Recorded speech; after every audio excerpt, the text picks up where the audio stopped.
said that because you've afflicted, you fucked with Israel, Jerusalem, Yahweh's people. Go ahead. For thy violence against thy brother Jacob, shame shall cover thee. Shame's gonna cover you, man.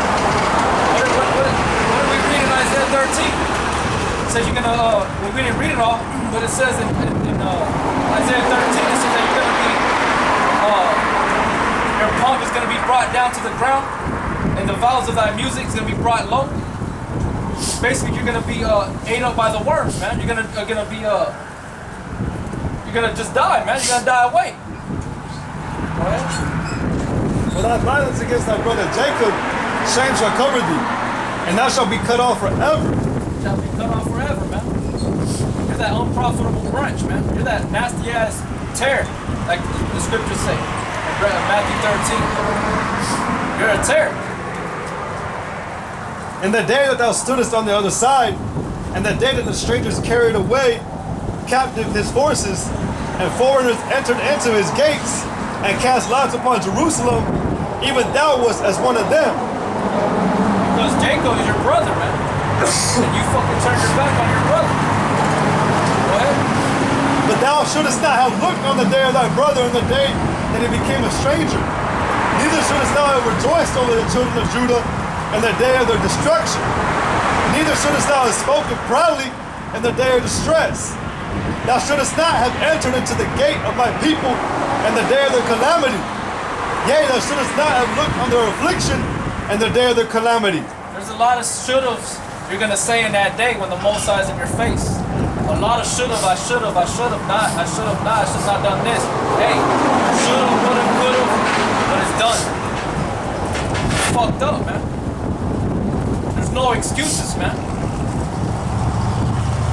Go ahead, read that part. Neither shouldest thou have stood. Thou shouldest not. These Edomites, they're fucking weak as fuck. You know what? They gotta have big trucks, the biggest gun, the biggest house. Yeah. Right? Because they're weak, small fucking people, man. Fuck that. Neither thou shouldest not have entered into the gate of my people in the day of their calamity. Yea, thou shouldest not have looked on their affliction in the day of their calamity, nor have laid hands on their substance in the day of their calamity. Neither shouldest thou have stood in the crossway to cut off those of his that did escape. Neither shouldest thou have delivered up those of his that did remain in the day of distress. For the day of the Lord is near upon all the heathen. As thou hast done, The day of the Lord is on what? Read that again. the day of the Lord is near upon all the heathen. It's near upon all the heathen, man. Alright? Because the Most High is coming back for the elect's sake, his bride. And that's just the truth. That's it. There's no going around it. There's no need to argue it. That's just what it is. That's it.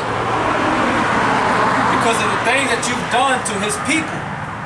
He's selected a particular people that he put under his wing. Alright? He has a favorite. His favorite is Israel, Yahshua. That's his firstborn son, Yahweh Shai. Alright? And that's it, man. You can't grab yourself into something you were never part of. When a group of people organize a gang or some kind of committee or organization, somebody just can't be like, oh, well, I'm part of it. You can't do that. You do that, what are they gonna do? They're gonna kick you out. They're gonna tell you to get out. You're an intruder, you're an imposter. Said,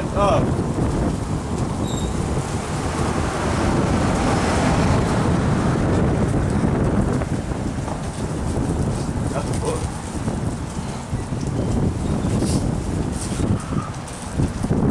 And that's where we're at. Like I said, the day of the heathen is at hand. You know? The Most High is done playing games with you. His people already drank that cup. All that cup. They went through what they had to. Now it's your turn. You laughed, like he said, he told Esau, hey, you should have just turned away. should have never looked. You should have never did the things that you should have never left. It was better for you to not have never looked. Or it probably would have been better for you just to took sides with your brother and helped him. You would have been blessed. Verse 15 of Obadiah. For the day of the Lord is near upon all the heathen. As thou hast done, it shall be done unto thee. Thy reward shall return upon thine own head. The reward is going to return upon your own head, man. He that leadeth into captivity shall go into captivity. And he that killed with the sword must be killed with the sword. That's just. That's a perfect balance. For as you have drunk upon my holy mountain, so shall all the heathen drink continually. You're going to drink that cup. That's that fierceness of the wrath of Yahweh Shai. That's that fire. You got us that movie, Gangs of New York. That one, they called themselves the natives. It was Daniel Day-Lewis when he killed the priest, Leonardo DiCaprio's father, towards the end of the movie. Every year, he would celebrate that victory. And right before the end of that celebration, he drank a flame of fire. And he would light up that liquor, and it'll be a flame of fire, and it'll engulf the flames. Hey, man, that's what y'all gonna do. Y'all gonna drink it down, man. And that's what's gonna devour you. Your inside, you're gonna disintegrate you. You're gonna melt away like the snow in the sun. For as you have drunk upon my holy mountain, so shall all the heathen drink continually. Yea, they shall drink, and they shall swallow down. Yeah. When you go into the kingdom, the elect are going to lay heavy strokes on you. You're going to constantly have to do work. Because that's what you did to the Negroes and Latinos, man. So fuck you. And that's Yahweh Shai. Yahweh Shai is the one that put that spirit, that wrote that. They shall drink, and they shall swallow down, and they shall be as though they had not been. But upon Mount Zion shall be deliverance, and there shall be holiness. Upon Mount Zion shall be deliverance. Because these people on the side are the only ones that are going to be delivered. The Negro, Latino, Native American Indians. You're a true Hebrew Israelite, man. You're a true Hebrew Israelite. Whether you want to believe it or not, we're making it known, like we've been doing for the past 5-6 years. Destruction's about to come to America. Alright? But upon Mount Zion shall be deliverance, and there shall be holiness, and the house of Jacob shall possess their possessions. And Jacob's going to possess their possessions. And what is that? The universe. Alright? The earth. The meek shall inherit the earth. They're going to be rehearsing, not even rehearsing, they're going to have the law written in their hearts. Everything's going to be done perfect. They're going to do what they've always wanted to do was right. The right way. And the house of Jacob shall be a fire, and the house of Joseph a flame. Right, you northern kingdoms, you're known as the house of Ephraim. Alright, the house of Joseph. Alright? That's the northern kingdom. You got the house of Jacob, which is the southern kingdom. Okay? Go ahead. And what it says is they're going to be as a flame of fire. What was Jacob like? And the house of Jacob shall be a fire. Yeah, Jacob's as a house of fire. So, Judah, Benjamin, and Levi. All right? And the house of Joseph a flame. Yeah, a flame. Yeah. And the house of Esau for stubble. And they shall kindle in them and devour them. Kindle and devour them. And there shall not be any remaining of the house of Esau, for the Lord has spoken it. The Lord has spoken it, not we, not I. Yahweh Shai. This is proper judgment.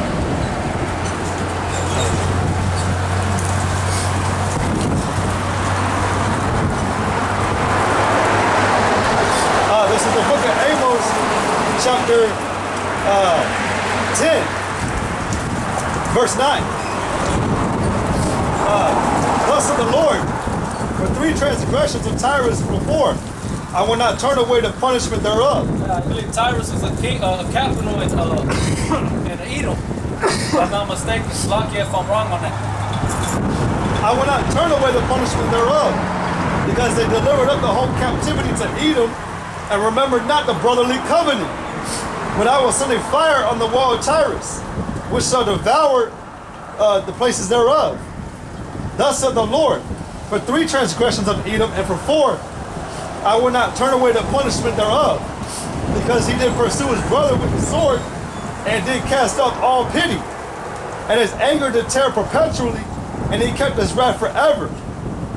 But I will send a fire upon Teman, which shall devour the places of Bozrah.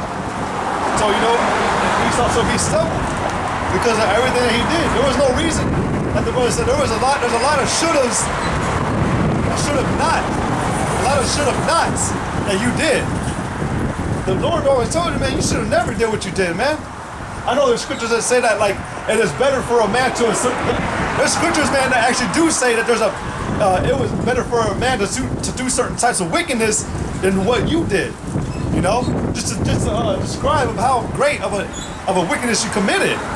Because like in Revelations, it tells you about how great that wickedness was. That it went all the way, it's up in Yahweh's face now. So you got a lot that you got to deal with. For 3 punishments for Lord, no, he ain't gonna turn the punishment away. He needs to do it, needs to be done. But it said right here, because he did pursue his brother with the sword.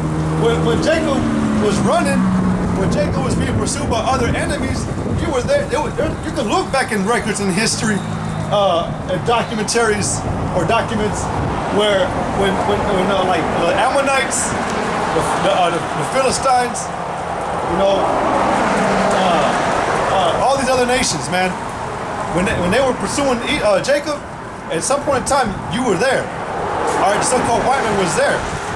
Well, what was it? The Muslims. Who did they? And the Africans. Who were they in accord with when the Atlantic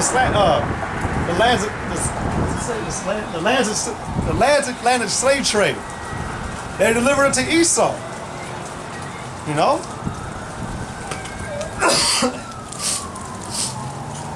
I got this is Lamentations 2:15. All that passed by clapped their hands at they hissed and wagged their head at the daughter of Jerusalem, saying, "Is this the city which that men call the perfection of beauty, the joy of the whole earth? All thine enemies have opened their mouth against thee. They hiss and gnash their teeth. They say, we have swallowed her up. Certainly this is the day that we look for. We have found, we have seen it." Because Esau, he was there. He saw it all. What's the one I was thinking about? In Psalms 83, where it talked about that they were all confederate against Jacob. They were, how does it go here? Race it. All your nations took up a council in a way to try to find out how to erase these people. Because you knew what we were, man. We were kings and princes. You knew we were representatives. You knew we were set up to be representatives and to basically cast judgment upon anything that was wicked. And you other nations, and you Edomites especially, were all wicked. You didn't want us to come and to put y'all out of y'all's business, basically. To put y'all out of rulership. This is Psalms 137:7. Remember, O Lord, the children of Edom and the day of Jerusalem, who said, race it, even to the foundation thereof. O daughter of Babylon, who art to be destroyed, happy shall he be that rewarded thee as thou hast served us. Happy shall he be that taketh and dasheth thy little ones against the stones. But that's what's going to happen to Esau. He's going to be dashed to pieces because of what he did to Jacob, what he did right here in the scripture. But coming off a little back, go back again real quick. There was a part when you read the first part. Before you finished it. Psalms 137:7. Remember, O Lord, the children of Edom, in the day of Jerusalem, who said, race it even to the foundation thereof. O daughter of Babylon, who are to be destroyed. O daughter of Babylon, who art thou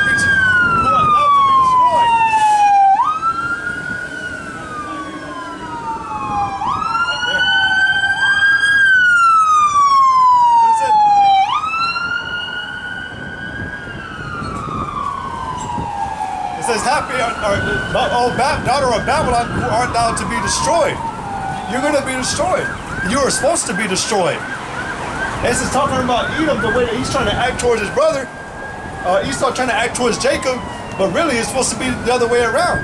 We're going to be destroying you.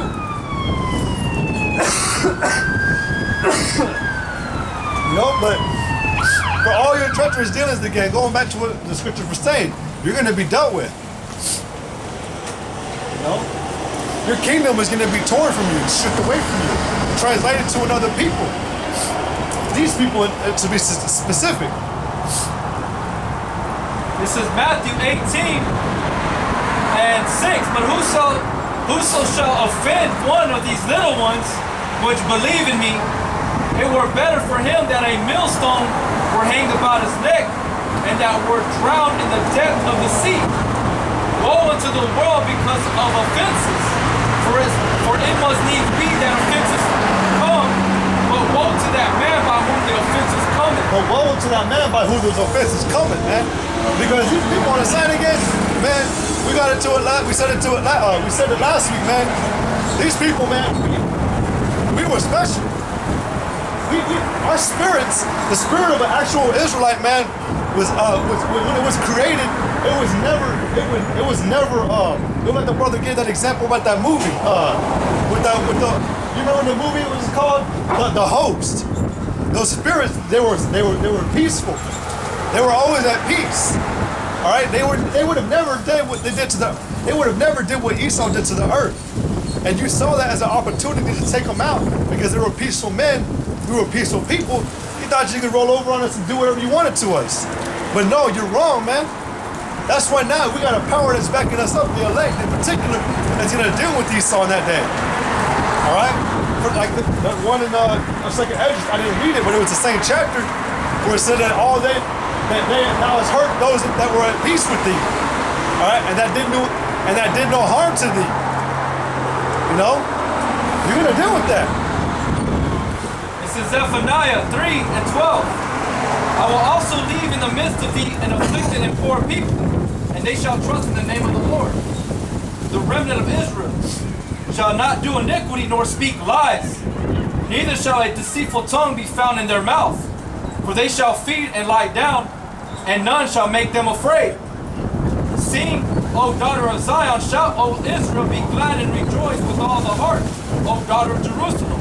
The Lord hath taken away thy judgments, he hath cast out thy enemy, the King of Israel, even the Lord in the midst of thee. Thou shalt not see evil anymore. We're not going to see evil anymore. Like I said, woe to him from who the offense is coming from. We're not going to see Esau anymore. Never again. Not going to ever have to deal with him again because of everything he did. He did so much evil, man, that the Most High didn't put him out of existence. That's how much evil he did. Because we know that the scriptures tell you the Most High, Yahweh, is full of mercy. He'll have mercy on someone who did, who committed evil. And, allow his spirit to, live, and he'll have to repay it through his reincarnations. But Esau's not going to be coming back in the reincarnation. That should tell you what kind of man this is. We just got done celebrating his holiday. I'm saying celebrate. I'm not saying like that. I'm saying Esau's holiday was celebrated by you 2/3 by him. That was his day because he did what he did to our people. But that's just a memory. That's just a memorial to him, from him, but for our people to remember what really happened. Thou shalt, Zephaniah 3 and 15, thou shalt not see evil anymore. And that day it shall be said to Jerusalem, fear thou not, and to Zion, let not thy hands be slack. The Lord thy power is in the midst of thee, is mighty. He will save, he will rejoice over thee with joy. He will rest in his love. He will joy over thee with singing. I will gather them that are sorrowful for the solemn assembly who are of thee, to whom the reproach of it was a burden. It's like there was a video that the brothers made a couple years back but it was talking about how it was titled, "How shall we be delivered from this place?" You know, this is basically talking about like basically it's the Lord is mighty. All right, the glory how about Shem Yahushua is going to be shown in that day. That's what it's going to be for, to show His power. There's not going to, it's going to be to the point where Yahushua is going to deal with this enemy personally, and we're going to see how it's going to be done. But they were talking about how it's going to be done. The Lord did it a certain way before. Now He wants to do it another way. Even he wants to outdo Himself. The Lord is mighty. He's going to show His might.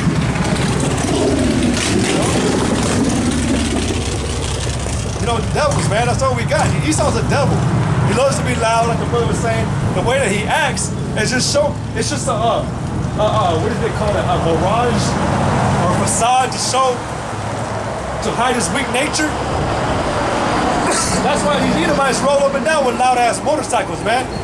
It wants to scare you, He can't. That's a sword. Yep. It's nothing but a show, man. Under all that weaponry and big old cars and houses, ain't nothing but a weak man. Pride is also a disguise to hide someone's weakness. Yep. This is Psalms 9 and 16. The Lord is known by the judgment which He executed. The wicked is snared in the work of his own hands. Verse 17. The wicked shall be turned into hell, and all the nations that forgot Yahweh. There you go again. It shall be turned into hell. All the nations that forgot the Most High, Yahweh Ba'Shem Yahushua, are going to be turned into hell. Like the brother was talking about earlier, how Esau is dead, and he is hell. Hell itself has opened itself up to meet him. Let me read the scripture above those. Psalms 9 and 15. The heathen are sunk down in the pit that they made. In the net which they hid is their own foot. In the net which they hid is their own foot taken. And your own so-called paradise, which is really hell, it took you. You were so proud and so deceived, you didn't even realize the only place that you made up was your own destruction. You created your own prison, your own destruction, your own hell. Your own death. and you didn't, what was that one? It's something about like you basically were unawares of it. You thought this place was going to be yours forever, man, but it's not. This is Yahweh. This is Yahweh's place. Yahweh's world, man. This is Yahweh's footstool. Right? The heavens is His throne. This is His footstool. And this is where His people dwell. Alright? Yep. Verse 18, Psalms 9 and 18. For the needy shall not always be forgotten. The expectation of the poor shall not perish forever. Arise, O Lord, let not man prevail. Let the heathen be judged in Thy sight. Put fear in them, O Lord, that the nations may know themselves to be but men. But before that, it said, let not man prevail. Talking about like, He's going to stop you. The Most High is going to stop you. All right? The scriptures tell you in Job that when Esau is ready to fill his belly, He's going to make him vomit all back up. And it tells you, if you even continue more into that chapter of Job, that it said that restitution is going to be assured. I like that word. Yeah. Retribution too. Retribution? You get paid back. Retribution. You have to be paid back. That's that recompense. That's that recompense that Yahweh is gonna put back on you. What's going on, man? You're a Hebrew Israelite? You're a Hebrew Israelite? Have you ever heard that? Hebrew Israelite? Have you ever heard of those Hebrew Israelites in the Bible? I haven't read. You ain't really read the Bible? Yeah, the only one I really read is probably like John. The book of John? Yeah. Okay, Revelation. That's what we're out here, man. We're out here to let you know that, if you see yourself on this sign, that we are the true people of the Most High in the Bible. And that's who the Most High is coming back to redeem. We're in the last times, man. You know what I'm saying? I agree. So that's why we're out here, man. We're doing this work.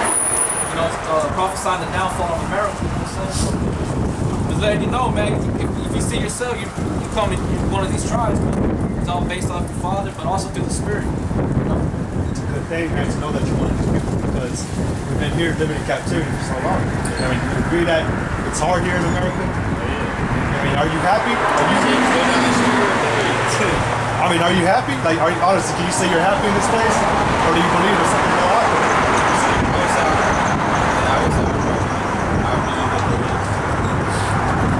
That's what I'm telling you because this place, man, was designed to lie to you. The people who rule this place lie to you. You're living a lie your whole life. You're not here to do whatever it is you believe you're here to do. I mean, don't use the word but not abusing it, but you're not here to be doing what you've been taught your whole life, living it up, being happy, live life to the fullest. The American dream. That YOLO shit, you know what I'm saying? That's all. That's wicked, man. I got a scripture. This is Micah 2:10. It says, arise ye and depart, for this is not your rest, because it is polluted. It shall destroy you even with a sore destruction. Real quick, America, before we came here, before we were brought here in slave ships, right? America was known as a prison land. It was sent for the British, and over there, and even over there, in all the France, everything they were sent here as prisoners to do hard slave shit. The Negro Latinos, the Negroes right here, you see right here, the West Indians and the Haitians, they were brought over here from the west borders of Africa. You know what I'm saying? They were brought over here to serve slavery. You know about the slaves, you know what I'm saying?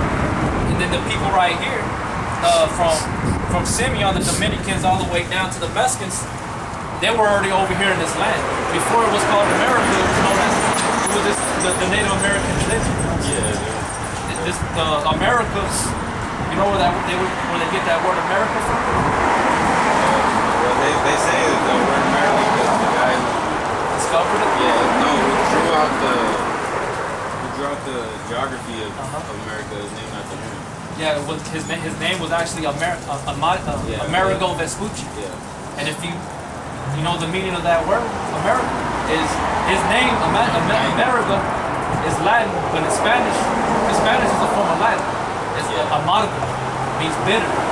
So we're in the land of bitterness because every time you wake up, you gotta look forward to really on the pool. The next day, though. But what's in that day? That's what I'm saying. I don't know. You don't know. But more or less, I mean, Sinaloa's getting pretty bad. You know what I'm saying? It's getting bad. Yeah, it's getting pretty hard. You know what I'm saying? People, so you live in a major city, you're bound to get shot down. You know what I'm saying? I ain't brother. I'm from San Antonio. You're from San Antonio, then you know over there it's pretty bad over there. You know? And so right here it's bitterness, man. You can't walk outside your yard, or you can't have a peaceful living at your own house if somebody's trying to plot and rob you. You know, so this place is bitterness. But in the midst of all that bitterness, this something has been shown. All right, there is a such thing as a light being shown in darkness, and this is that light. You just happen to come across. We pulled you to the side, and it's not a light thing. Don't ever let your reputation get in the way. But we're telling the truth. We're bringing out the truth because It happens for a reason. yeah, the truth has been brought out. The truth has been held back so long, and these people don't know who they are today. We've been brought to a land that we don't even. It tells you we were going to be brought to a land that we didn't know and serve our enemies that we also did not know. It's in the book of Deuteronomy 28. The book of Deuteronomy chapter 28. It's in the Old Testament. That's like all the curses that fell upon Israel. That if they didn't obey the law, statutes, and commandments of the Bible, that they were going to be cursed. And certain things that they were going to have to go through in the process of time, from the time when they were brought out of